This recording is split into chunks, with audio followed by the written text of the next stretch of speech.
Namaskar. A warm welcome to our chat on the mat. Let me invite our guest today first before starting with this conversation.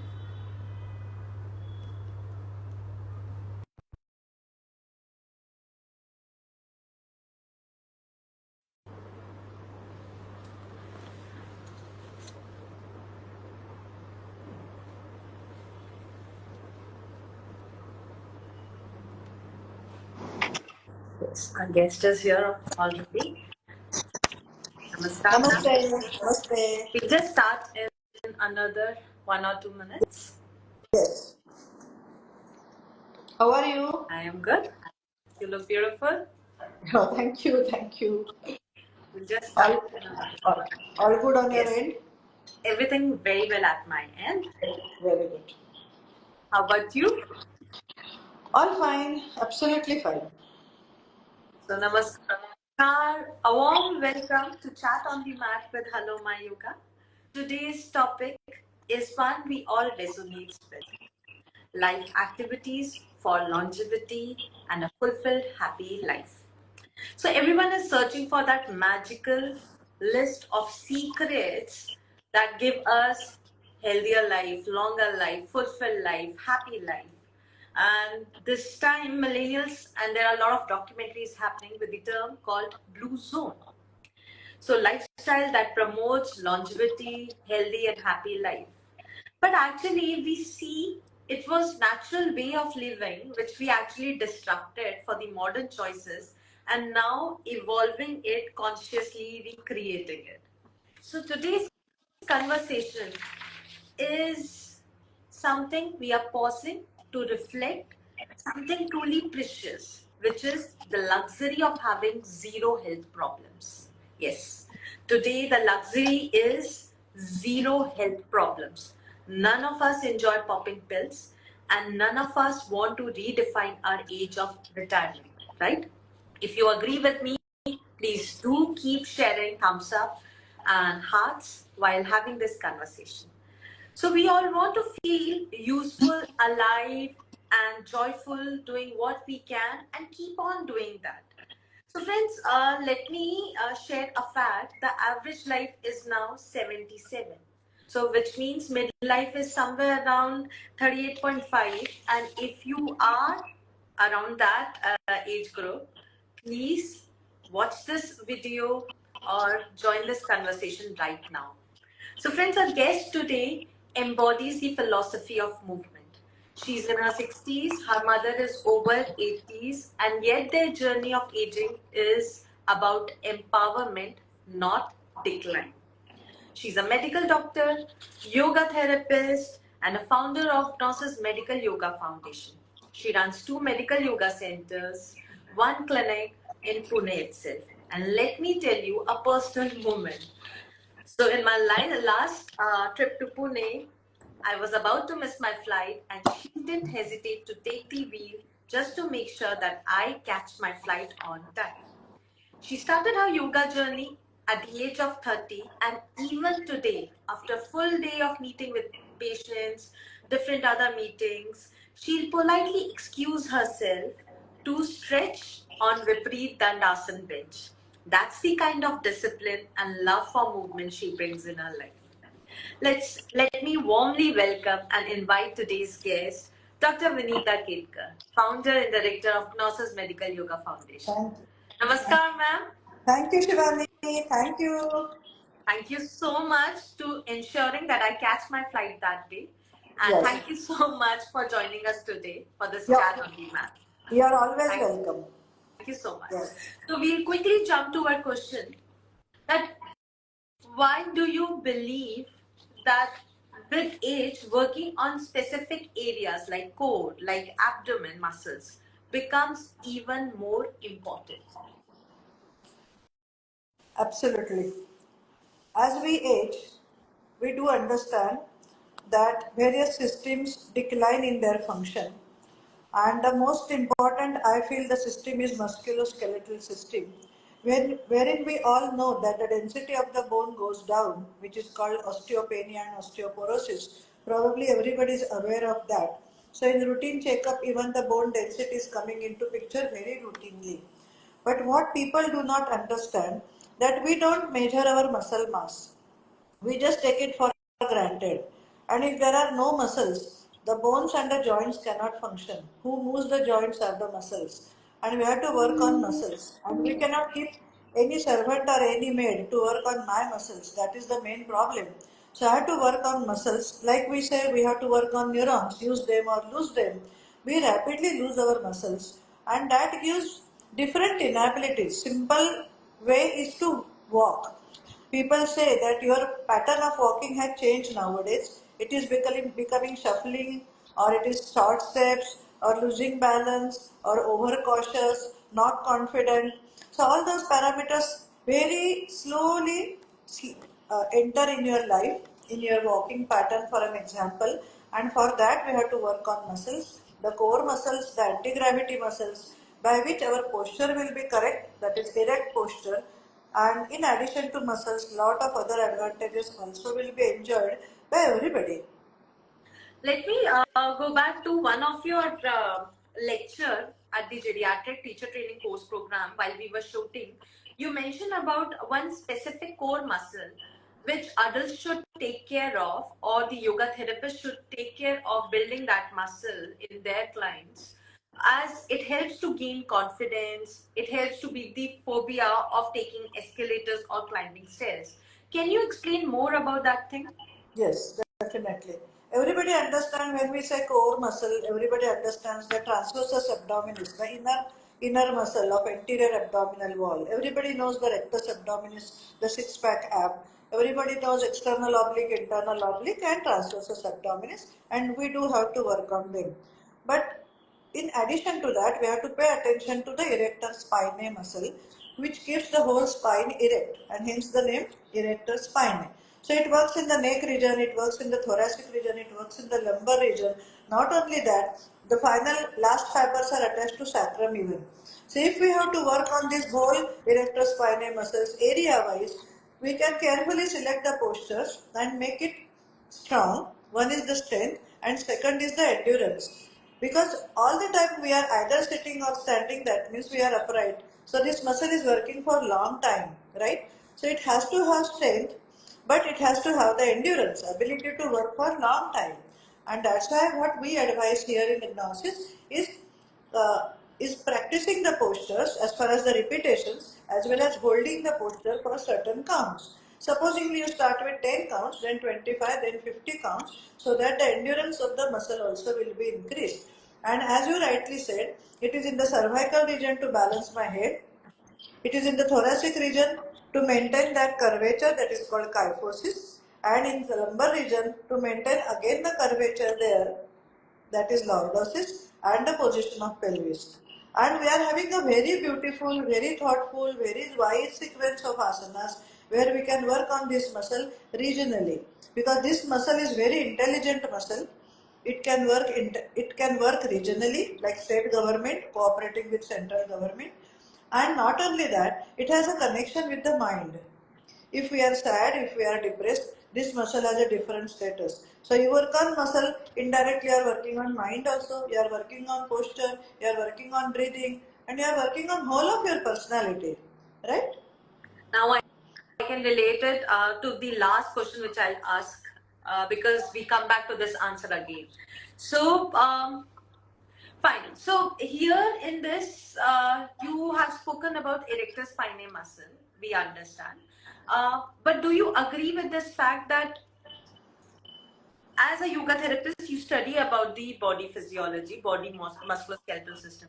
But this entire science changes slightly when you study the aging musculoskeletal system, how the body age. So, do you Correct. agree with that thing? Correct. So when we consider the geriatric age care, supposingly, the person or the woman or the man who has crossed 60, 65, 70, 75, 80, even after 80 also, we try to take the postures in either prone or supine, that is on lying down on tummy or lying down on back. Definitely not on floor, They have to be on bed or on bench, because getting up from floor level becomes immense stressful for them, mainly for the knees, right? So the care is taken that they should be doing mainly the prone and supine postures. Secondly, on bench or bed, so you have to stand near them. The moment they sit suddenly from the supine or prone posture, they may feel giddy. That is called orthostatic hypotension. So that we have to keep attention to, and particularly when they start walking. Now, Hmm. including prone and supine position, even the twisting positions, postures also can be practiced by sitting on bed. So, for geriatric practice, many postures can be practiced lying down in bed, and including the twisting posture, as I said, sitting, and very few postures in standing position, because they do have a fear of losing balance. So we have to be very careful in selecting the postures, standing with them with love and care, and giving them counts, because you giving them counts is not mechanical. You're giving them counts, gives them confidence, give them love, give them assurance that come on, you're going to be very smart, maybe in a week or two. That's what is important. Yes. Absolutely, absolutely. And during this entire professional shoot which we have done at your premises, I realized that how much a yoga therapist has to work and understand their senior adult students. So, Yes. yes, moving ahead to our second question, you shared a very moving story about your father and how his commitment to movement and mobility allowed him to avoid bypass surgery. So can you explain us a bit so that we can go ahead and it becomes an inspiring episode for many people who are watching or may later watch this IG live. Okay, so you have pushed me in the memory of my father. So let me pay a great respect to him, because I want to be as strong as he was. Yes. So my father retired at the age of 58 as a principal from Mumbai school, and retirement was just the beginning of a new life for him, because always he used to love his native place, that is the Konkan coastal area from which we have come. So what he did after retirement at the age of 58, he just bought two two small mountains, hilly area, because the Konkan is hilly area, and he planted mango trees there. So the first 3 4 years went on in cleaning the ground, then planting the trees, and after 5 6 years, all the mango plants grew. He was staying there, which is that way very remote place, stayed alone there. He used to travel for 8 to 10 hours from our Dombivli, which is nearby Kalyan and near the suburb of Mumbai. So traveling, taking decision, investing money, investing time, investing energy, being very courageous, staying in that forest, even if the tiger will come, the tiger will sit in front of him, that kind of situation.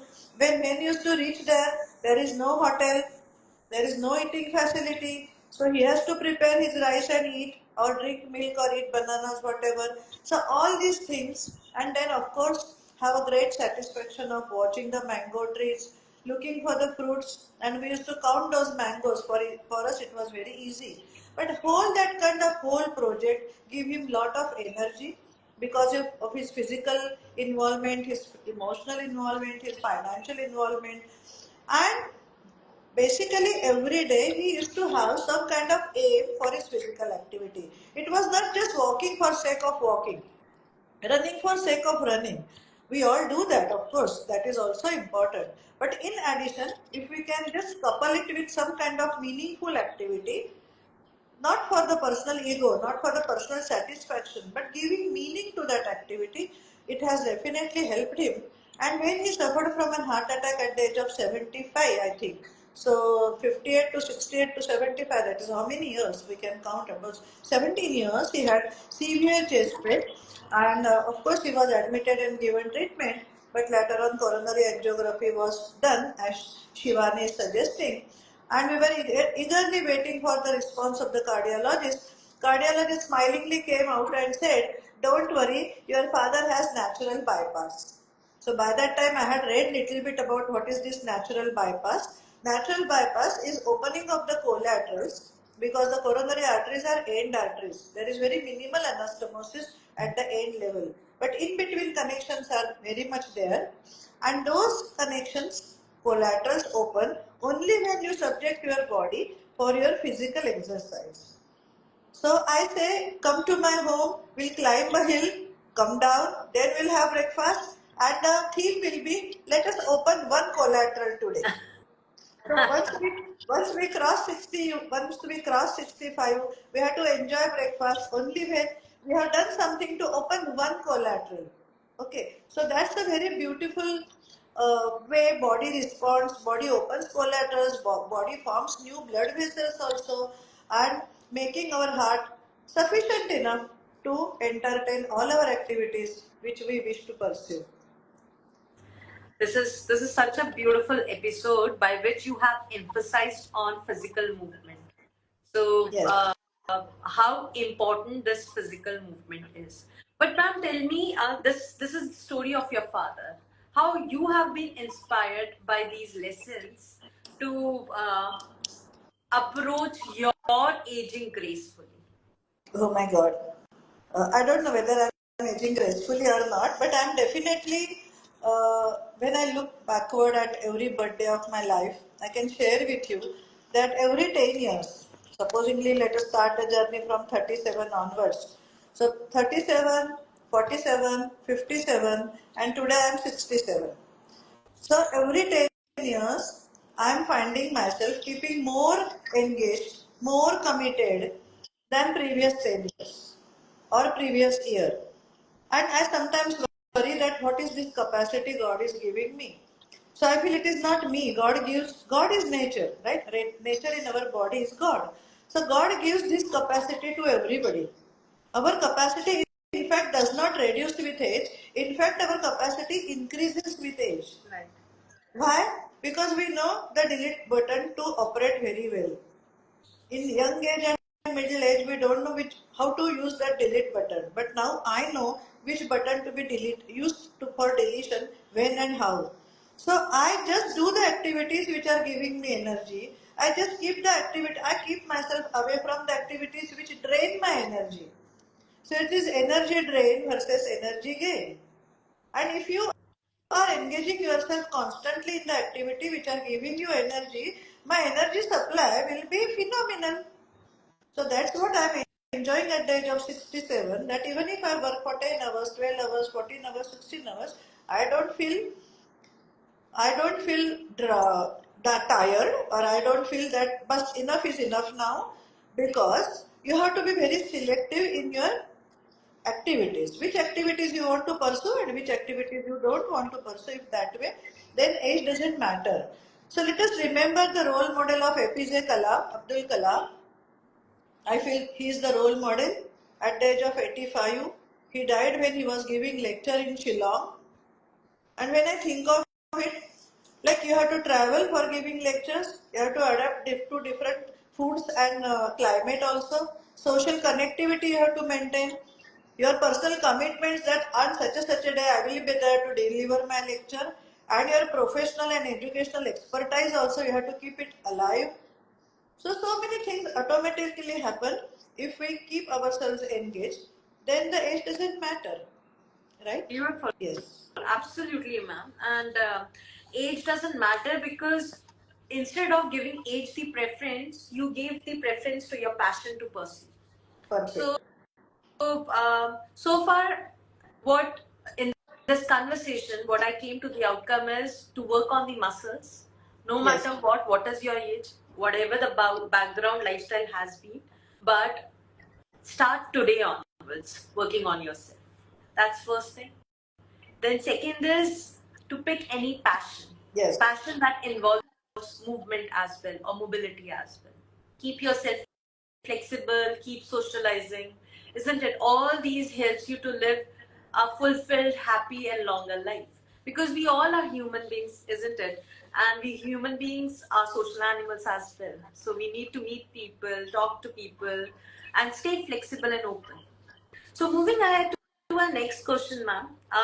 In this geriatric teacher training course, you have wonderfully developed the module one, which is physiology of aging people, to understand the physiology of aging people. In this entire program, you have mentioned about the sequence, different kinds of yoga sequences.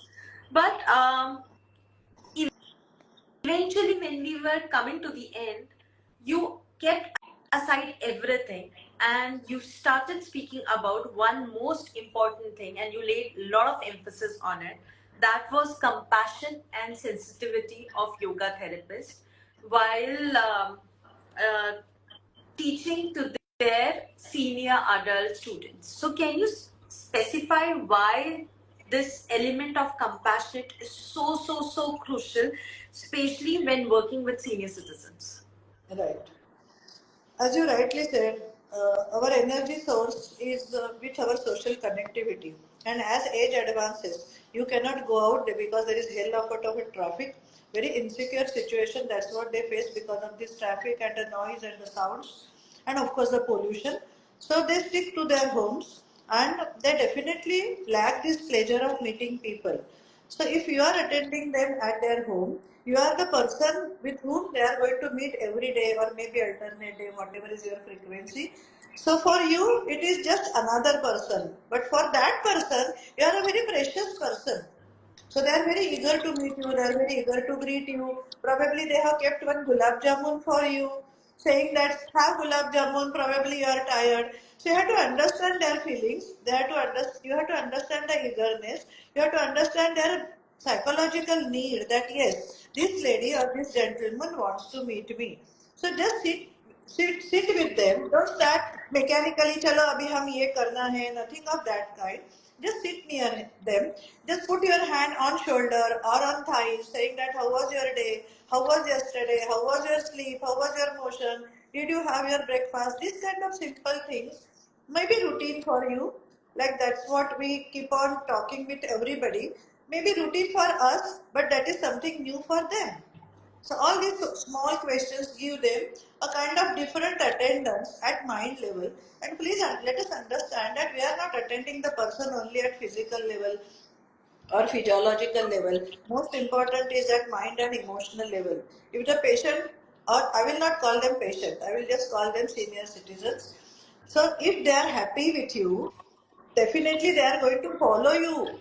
Otherwise, whatever you tell them, they are not going to follow you. And if they don't follow you, then they will not, I mean, you will not expect the results which you expect. Right? So, first of all, they should love you and they should respect you and they should eagerly wait for you.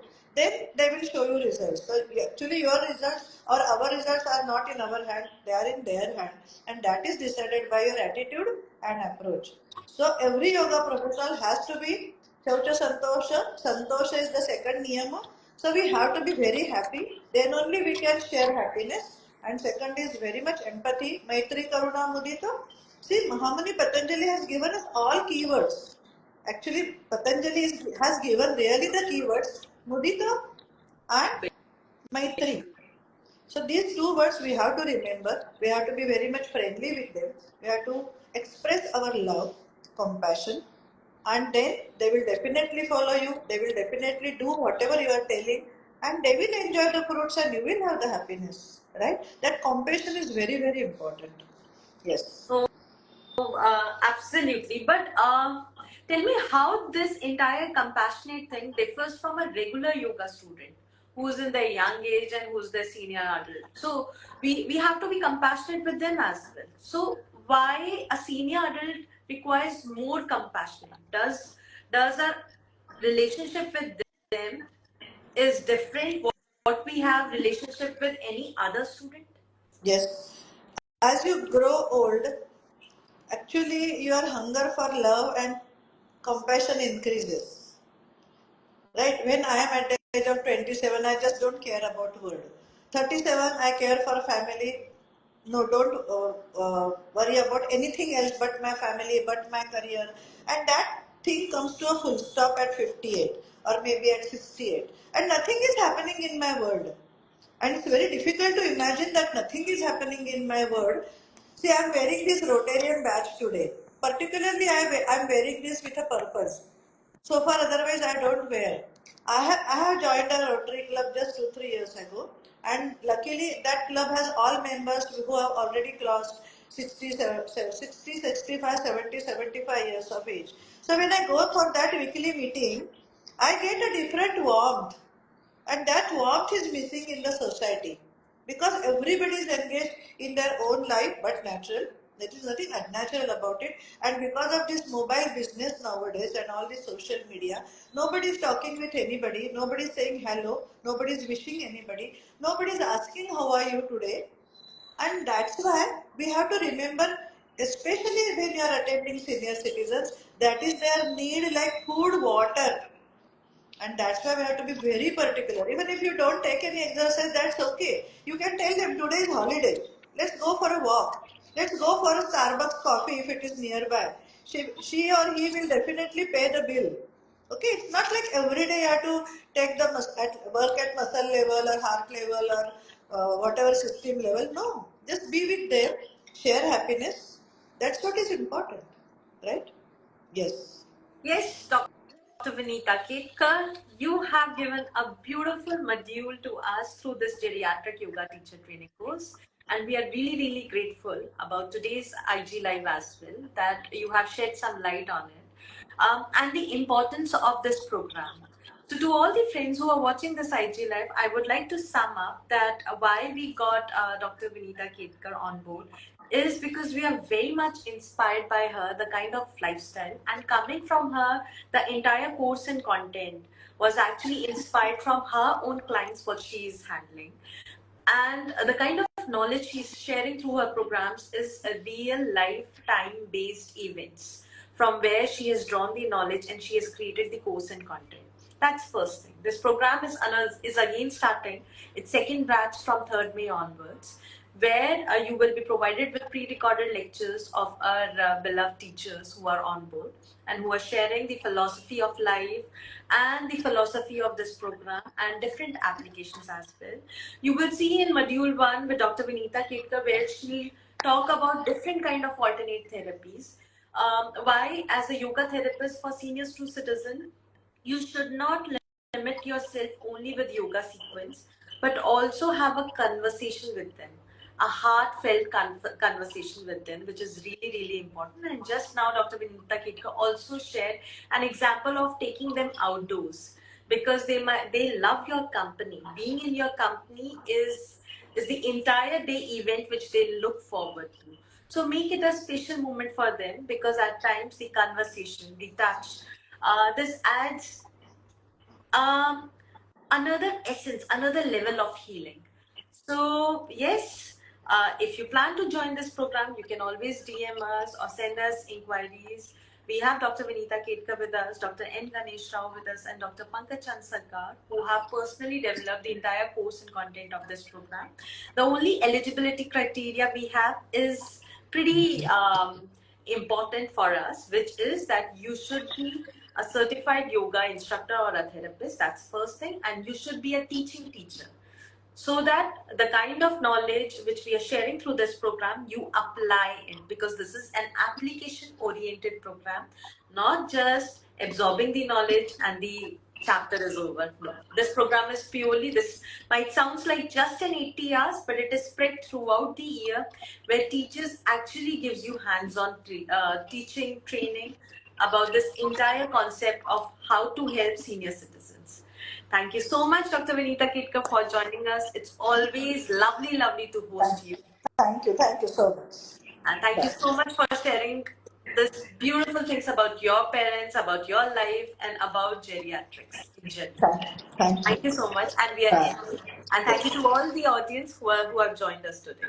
Thank you so much.